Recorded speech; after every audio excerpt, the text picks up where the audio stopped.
안녕하세요. 노인의 지혜입니다. 명절이 다가오면 가슴이 두근거리면서도 한편으로는 불안하신 경우 있지 않으신가요? 오늘은 명절을 앞두고 자식들을 만나기 전에 꼭 준비해야 할 5가지 마음가짐에 대해 이야기 나눠보려 합니다. 자식 만나는데 무슨 준비가 필요해? 하실 수도 있지만요. 사실 준비 없이 만나면 서로 상처받기 쉽습니다. 명절만 되면 싸우고 명절 끝나면 서운해하는 가정이 얼마나 많은지 아십니까? 그래서 오늘 이 이야기 꼭 끝까지 들어주셨으면 합니다. 본격적으로 시작하기 전에 한 가지만 여쭤보겠습니다. 지난 명절 자식들과 만나고 나서 기분이 어떠셨나요? 행복하셨나요? 아니면 서운하셨나요?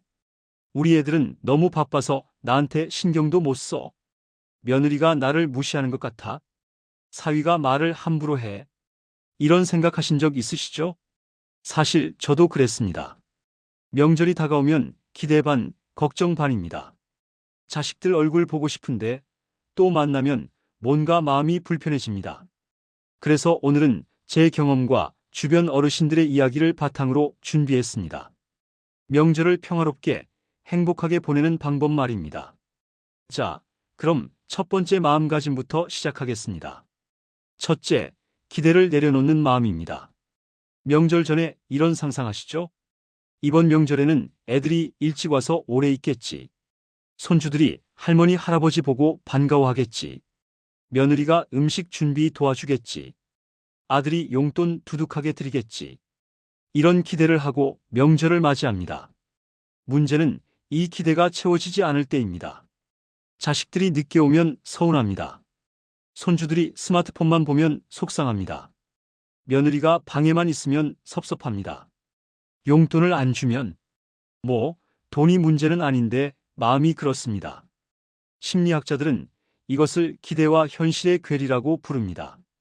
우리가 마음속으로 그린 그림과 실제 상황이 다를 때 느끼는 실망감이지요. 문제는 우리 세대와 요즘 젊은 세대가 생각하는 명절이 다르다는 겁니다. 우리에게 명절은 가족이 모이는 소중한 날입니다. 1년에 몇 번 안 되는 온 가족이 한자리에 모이는 날이지요. 그래서 특별하고 정성을 다해야 하는 날입니다. 하지만 요즘 젊은이들에게 명절은 어떤가요? 솔직히 말하면 그들에게는 부담스러운 날입니다. 긴 연휴인데 쉬지도 못하고 교통체증 심한 길을 달려서 시댁이나 처갓집에 가야 합니다. 가서는 눈치 보면서 일 돕고 어른들 말씀 들어야 합니다. 아이들은 징징대고 남편이나 아내는 스트레스 받고 돌아오면 녹초가 됩니다. 그러니 일찍 오기도 힘들고 오래 있기도 힘든 겁니다. 이걸 이해해야 합니다. 그들이 효심이 없어서가 아닙니다. 시대가 변했고 상황이 다른 겁니다. 그래서 기대를 내려놓아야 합니다. 애들이 와줬으면 좋겠는데 못 와도 이해할 수 있어. 조금만 있다가도 괜찮아. 오기만 해도 고마운 거지. 이렇게 마음 먹으세요. 기대가 낮으면 실망도 적습니다. 오히려 작은 것에도 감사하게 됩니다. 어머, 우리 아들이 과일을 사왔네. 고맙네. 며느리가 설거지를 도와주네. 기특하네. 이렇게 긍정적으로 보게 됩니다. 실제로 어떤 연구에서 이런 결과가 나왔습니다. 명절 전에 가족들에게 기대가 높았던 노인들은 명절 후 우울감을 더 많이 느꼈다고 합니다. 반면 기대를 낮게 가진 노인들은 만족도가 더 높았다고 하네요. 그러니 기대를 내려놓으세요. 완벽한 명절을 꿈꾸지 마세요. 그냥 자식들 얼굴 보는 것만으로도 충분하다고 생각하세요. 손주들이 할머니, 할아버지 앞에 앉아 있는 것만으로도 감사한 일입니다. 설령 스마트폰을 보더라도요. 요즘 애들은 원래 그렇습니다. 억지로 스마트폰 뺏으면 관계만 나빠집니다. 그래, 잠깐이라도 왔구나. 고맙다. 이 마음이면 충분합니다. 둘째, 비교하지 않는 마음입니다. 명절 되면 이런 이야기 많이 오가죠. 철순의 아들은 대기업 다니면서 용돈도 많이 준대. 영희네 며느리는 효부상 받았대. 옆집 할머니는 손주들이 주말마다 온대. 이런 이야기 들으면 마음이 어떻습니까? 우리 집 애들이 초라해 보입니다. 우리 애들은 왜 저 정도는 못하지? 이런 생각이 듭니다. 그래서 명절에 자식들 만나면 은근슬쩍 비교를 합니다. 철순의 아들은 요즘 승진했다던데 너는? 영희네 며느리는 명절 음식을 직접 다 만들던데 요즘 친구들은 다 손주 봐주면서 용돈도 받던데 이런 말 한마디가 자식들에게는 칼이 됩니다. 상처가 됩니다. 아, 우리 부모님은 나를 인정하지 않으시는구나. 이렇게 받아들입니다. 그러면 관계가 멀어집니다. 명절이 끝나고 연락이 뜸해집니다. 왜 그럴까요? 사람은 누구나 인정받고 싶어 합니다. 특히 부모에게 인정받고 싶어 합니다. 자식들도 마찬가지입니다. 나이 40, 50이 되어도 부모님께 칭찬받고 싶습니다. 잘하고 있다는 말 한마디 듣고 싶은 겁니다. 그런데 비교를 당하면 어떻겠습니까? 아, 나는 부족한 자식이구나 하고 상처받습니다. 더 큰 문제는 비교가 사실이 아닐 때도 많다는 겁니다. 철순의 아들이 대기업 다닌다고 했는데 알고 보니 계약직일 수도 있습니다. 영희네 며느리가 효부 같다고 했는데 집에 가면 남편한테 짜증낼 수도 있습니다. 옆집 할머니가 손주 자주 본다고 했는데 사실은 억지로 봐주면서 힘들어할 수도 있습니다. 우리는 남의 집 좋은 면만 보고 부러워합니다. 겉모습만 보고 판단합니다. 속사정은 모릅니다. 그러니 비교하지 마세요. 우리 집은 우리 집입니다. 남의 집은 남의 집입니다. 우리 자식들은 우리 자식들만의 장점이 있습니다. 돈을 많이 못 벌어도 착할 수 있습니다. 자주 못 와도 올 때마다 진심으로 대할 수 있습니다. 화려하지 않아도 성실할 수 있습니다. 그 장점을 보세요. 그리고 칭찬해 주세요. 너는 정말 성실하구나. 너는 가족을 소중히 여기는구나. 너는 아이들을 잘 키우고 있구나. 이런 말 한마디가 자식들에게는 큰 힘이 됩니다. 명절에 부모님께 칭찬 한마디 들으면 1년이 든든합니다. 비교는 독입니다. 가족관계를 망치는 독입니다. 절대 하지 마세요. 셋째, 간섭하지 않는 마음입니다. 명절에 가족이 모이면 이런 대화가 오갑니다. 야, 너 살 좀 빼라. 건강 안 좋겠다. 애 교육은 그렇게 시키는 게 아니야. 요즘 왜 이렇게 돈을 펑펑 쓰니? 직장은 언제 옮길 거니? 거기서 평생 있을 거야? 이런 말들, 부모 마음에서는 걱정입니다. 자식 잘 되라고 하는 말입니다. 하지만 자식들이 듣기에는 어떻습니까? 간섭입니다. 잔소리입니다. 내 인생인데 왜 이래? 하는 생각이 듭니다. 특히 며느리나 사위에게 이런 말을 하면 더 민감합니다. 시어머니가 나를 무시하네. 장인어른이 나를 못마땅해 하시네. 이렇게 받아들입니다. 자식들도 다 큰 어른입니다. 30대, 40대면 이미 인생의 반을 산 사람들입니다. 자기 나름의 생각과 방식이 있습니다. 물론 부모님이 보시기에는 서툴러 보일 수 있습니다. 저렇게 하면 안 되는데 하는 생각이 들 수 있습니다. 하지만 그들도 배우면서 살아갑니다. 실수도 하고 시행착오도 겪으면서 성장합니다. 그걸 지켜봐 주는 게 부모의 역할입니다. 물론 정말 위험한 일이라면 말려야 합니다.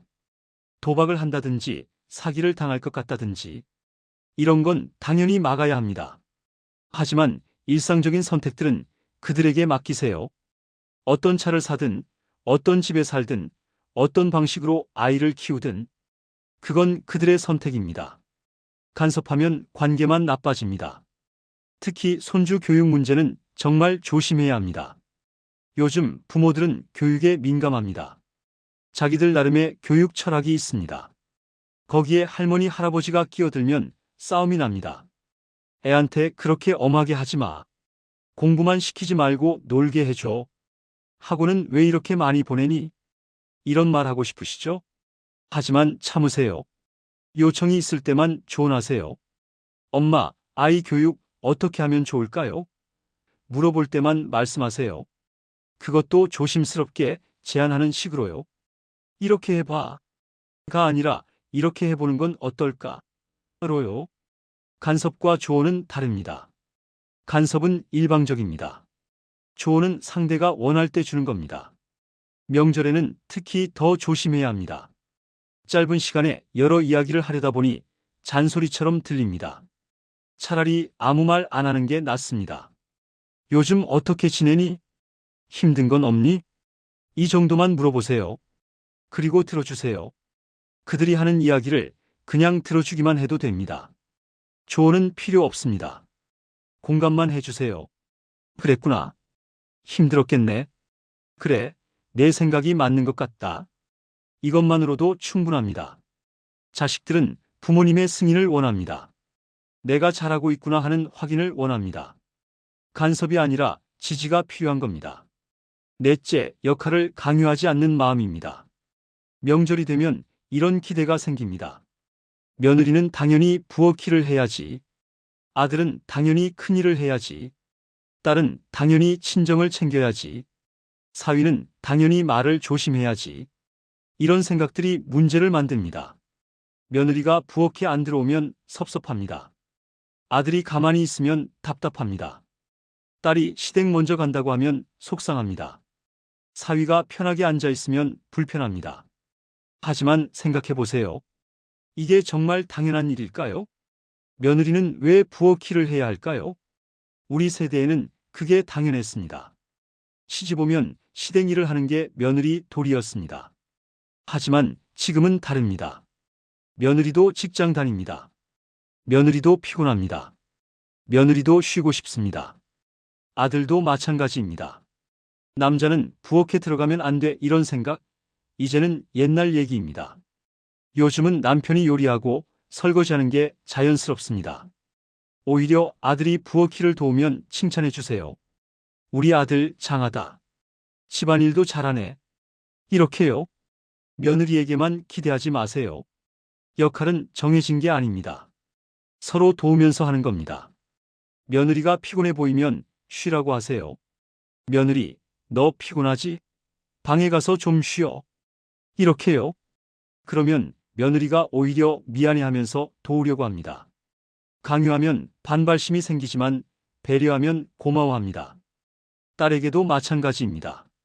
명절에 딸이 시댁에 간다고 서운해하지 마세요. 딸도 이제 시댁 식구입니다. 당연히 시댁을 챙겨야 합니다. 대신 명절이 아닌 평소에 만나면 됩니다. 명절에는 시댁 가고 우리는 평일에 보자. 이렇게 이해해 주세요. 사위에게도 너무 많은 걸 기대하지 마세요. 사위는 말 조심하고 눈치 보면서 오는 것만으로도 대단한 겁니다. 사위 입장에서는 처가가 편하지 않습니다. 긴장됩니다. 그러니 편하게 대해주세요. 사위야, 편하게 있어. 우리 집이야. 이렇게요. 역할을 강요하면 명절이 의무가 됩니다. 즐거운 날이 아니라 부담스러운 날이 되는 거지요. 그러면 자식들이 명절을 피하게 됩니다. 올해는 명절에 못 갈 것 같아요. 이런 핑계를 대게 됩니다. 역할 대신 참여를 유도하세요. 누가 설거지 좀 도와줄래? 이렇게 물어보세요. 그러면 누군가 자발적으로 나섭니다. 며느리야, 넌 부엌에 들어와야지. 이러지 말고요. 자발성을 존중하면 관계가 좋아집니다. 다섯째, 감정을 솔직하게 표현하는 마음입니다. 명절에 자식들과 만나면 이런 일이 생깁니다. 속으로는 서운한데 겉으로는 괜찮은 척합니다. 괜찮아, 괜찮아. 바쁜데 와줘서 고마워. 이렇게 말하면서 속으로는 사깁니다. 그래도 조금 더 있다 가지. 용돈이라도 좀 챙겨주지. 전화라도 자주 하지. 이런 서운함이 쌓입니다. 그러다가 어느 순간 폭발합니다. 너희들은 부모가 뭐가 필요한지도 모르지. 다들 바쁘다고만 하더니 정작 부모는 신경도 안 쓰는구나. 이렇게 화를 내게 됩니다. 자식들은 당황합니다. 갑자기 왜 이러시지? 괜찮다고 하시지 않았나? 서로 오해가 생깁니다. 그래서 감정을 솔직하게 표현해야 합니다. 물론 화를 내라는 게 아닙니다. 서운함을 편안하게 말하라는 겁니다. 엄마가 요즘 조금 외로워서 그래. 너희들 보고 싶더라. 이렇게요. 비난이 아니라 내 감정을 말하는 겁니다. 너희는 왜 전화를 안 하니? 가 아니라 엄마는 너희 목소리 들으면 기분이 좋아. 이렇게요. 자식들도 사람입니다. 부모님의 마음을 알아야 헤아립니다. 말하지 않으면 모릅니다. 괜찮다고 하면 정말 괜찮은 줄 압니다. 특히 며느리나 사위는 더 모릅니다. 친자식도 부모 마음을 다 모르는데 그들은 오죽하겠습니까? 그러니 표현하세요. 단, 방법이 중요합니다. 비난하듯이 말하면 안 됩니다. 너희들은 맨날 바쁘기만 하고 이러면 안 됩니다. 대신 이렇게요. 엄마가 요즘 전화 받으면 참 행복하더라. 자주 전화해 줄 수 있니? 부탁하는 거예요. 요구가 아니라 부탁입니다. 힘들겠지만 가끔 들러줄 수 있을까? 이렇게 물어보는 겁니다. 그러면 자식들도 거절하기 어렵습니다. 오히려 미안해하면서 노력합니다. 감사함도 표현하세요. 와줘서 고마워. 너희 얼굴 보니까 엄마가 힘이 난다. 이런 말 한마디가 자식들에게는 큰 의미입니다. 아, 우리가 필요한 존재구나. 부모님이 우리를 기다리시는구나. 이렇게 느낍니다. 그러면 다음에도 오게 됩니다. 감정을 숨기지 마세요. 솔직하되 따뜻하게 표현하세요. 그게 소통입니다. 이제 실제 상황들을 한번 살펴볼까요? 명절에 자주 일어나는 일들과 어떻게 대처하면 좋을지 말씀드리겠습니다. 상황 하나, 자식들이 늦게 도착했을 때 약속 시간보다 두세 시간 늦게 옵니다. 기다리다 지쳤습니다. 음식은 식어가고 마음은 조바심이 납니다. 뭐 하는 거야? 왜 이렇게 늦어?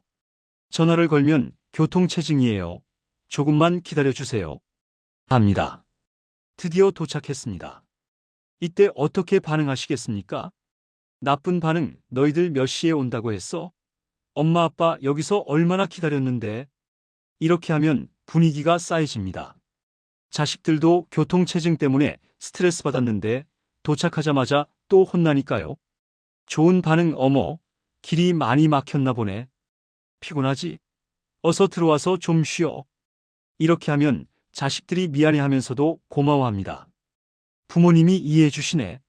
상황 둘, 며느리가 부엌에 안 들어올 때 다른 가족들은 다 모였는데 며느리만 방에 있습니다. 아니면 거실에서 스마트폰만 봅니다. 속으로 화가 납니다.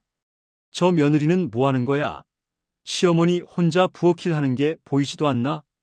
이럴 때 어떻게 하시겠습니까? 나쁜 반응, 며느리, 거기서 뭐 해? 부엌에 좀 들어와 봐.